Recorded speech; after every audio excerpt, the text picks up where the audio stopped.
The Adventures of Tom Sawyer, Chapter 3. Busy at War and Love.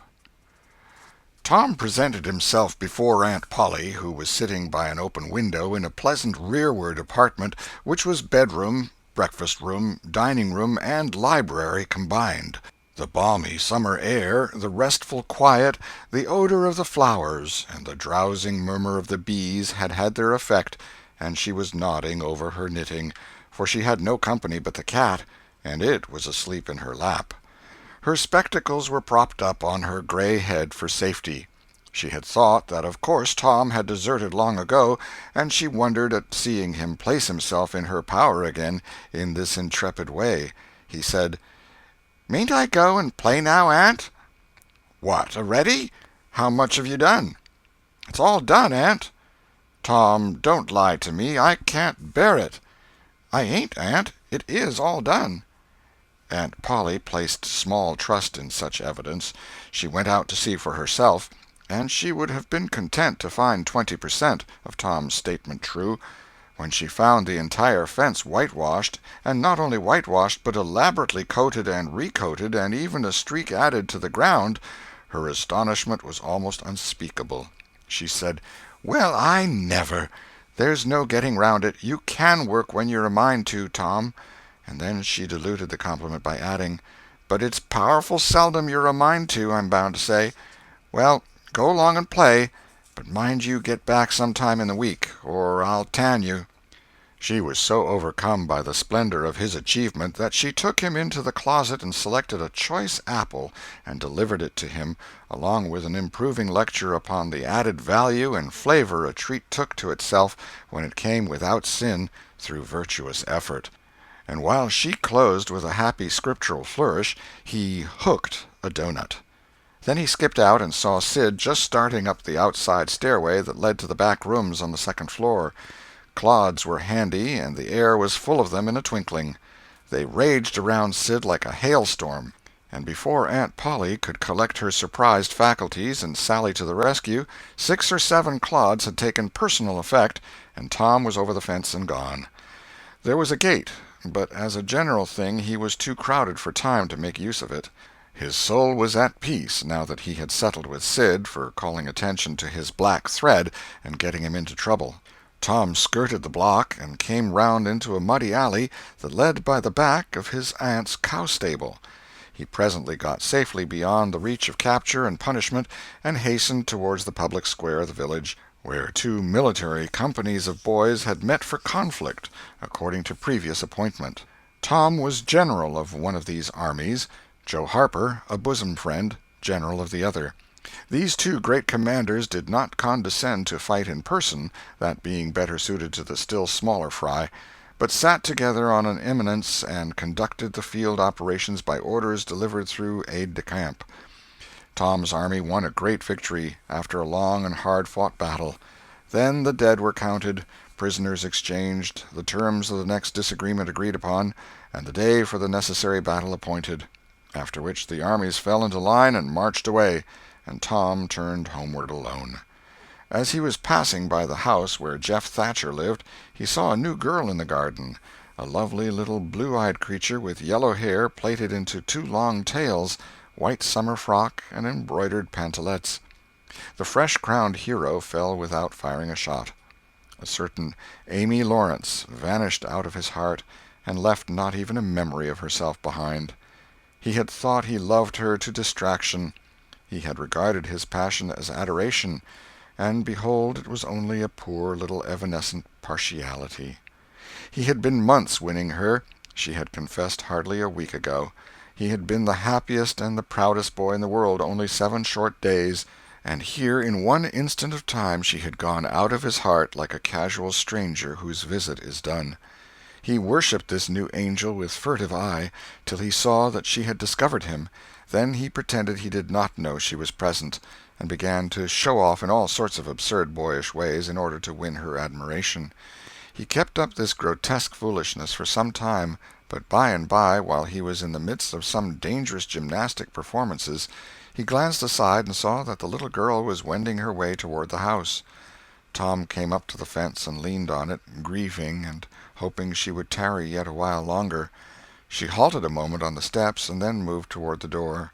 Tom heaved a great sigh as she put her foot on the threshold. But his face lit up right away, for she tossed a pansy over the fence a moment before she disappeared. The boy ran around and stopped within a foot or two of the flower, and then shaded his eyes with his hand and began to look down street as if he had discovered something of interest going on in that direction. Presently he picked up a straw and began trying to balance it on his nose, with his head tilted far back, and as he moved from side to side in his efforts, he edged nearer and nearer toward the pansy. Finally his bare foot rested upon it, his pliant toes closed upon it, and he hopped away with the treasure and disappeared round the corner. But only for a minute, only while he could button the flower inside his jacket, next his heart, or next his stomach, possibly, for he was not much posted in anatomy, and not hypercritical anyway. He returned now and hung about the fence till nightfall, showing off as before, but the girl never exhibited herself again, though Tom comforted himself a little with the hope that she had been near some window meantime and been aware of his attentions. Finally he rode home reluctantly, with his poor head full of visions.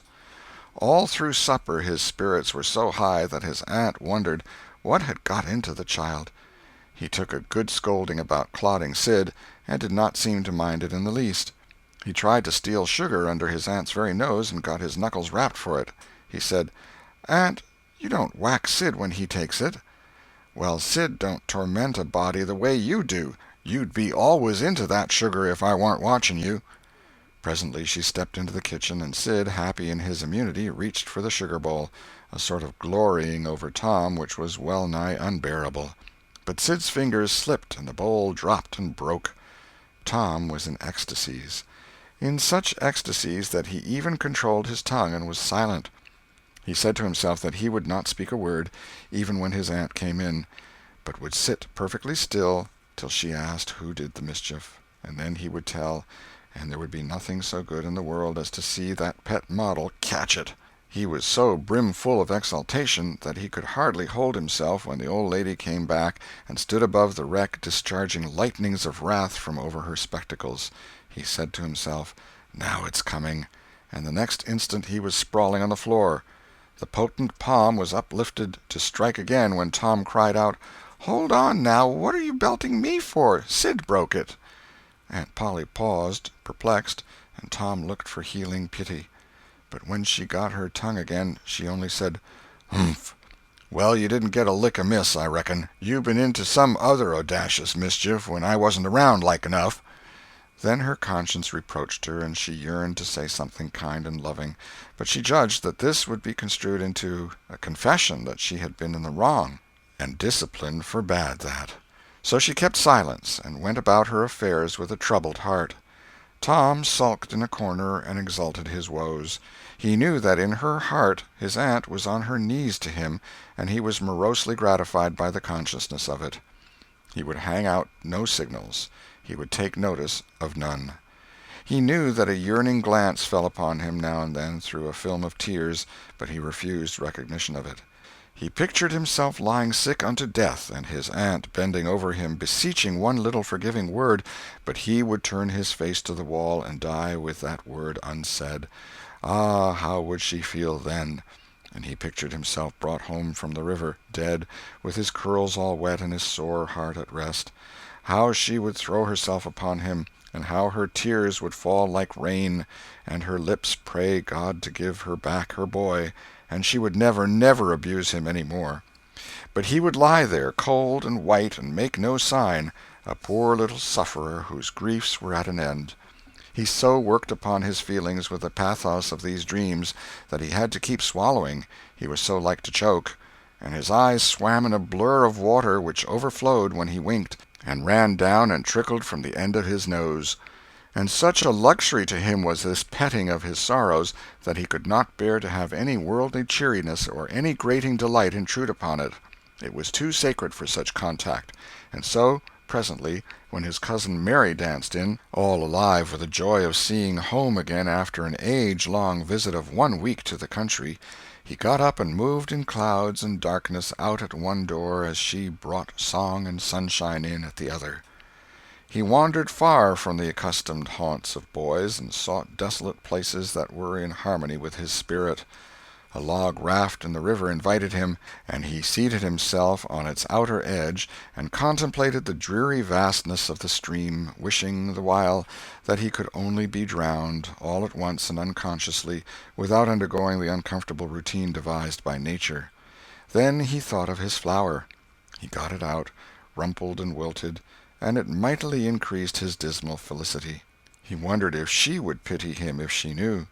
Would she cry, and wish that she had a right to put her arms round his neck and comfort him?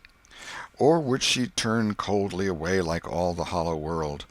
This picture brought such an agony of pleasurable suffering that he worked it over and over again in his mind, and set it up in new and varied lights till he wore it threadbare.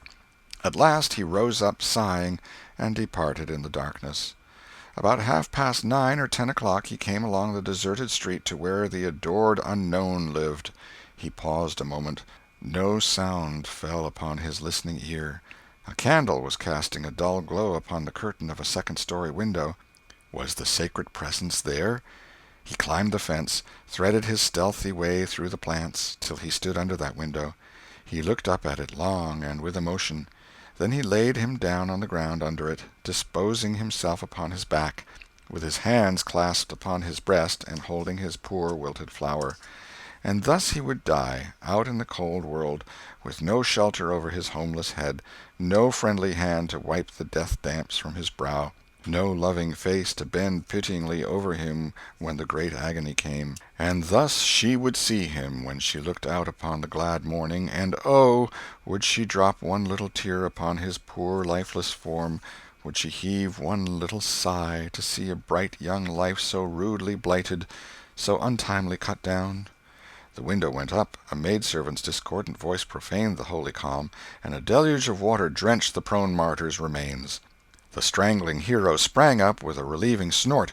There was a whiz as of a missile in the air, mingled with the murmur of a curse. A sound as of shivering glass followed, and a small vague form went over the fence and shot away in the gloom.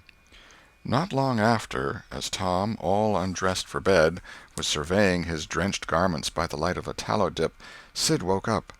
But if he had any dim idea of making any references to illusions, he thought better of it and held his peace, for there was danger in Tom's eye. Tom turned in without the added vexation of prayers, and Sid made mental note of the omission. End of chapter 3.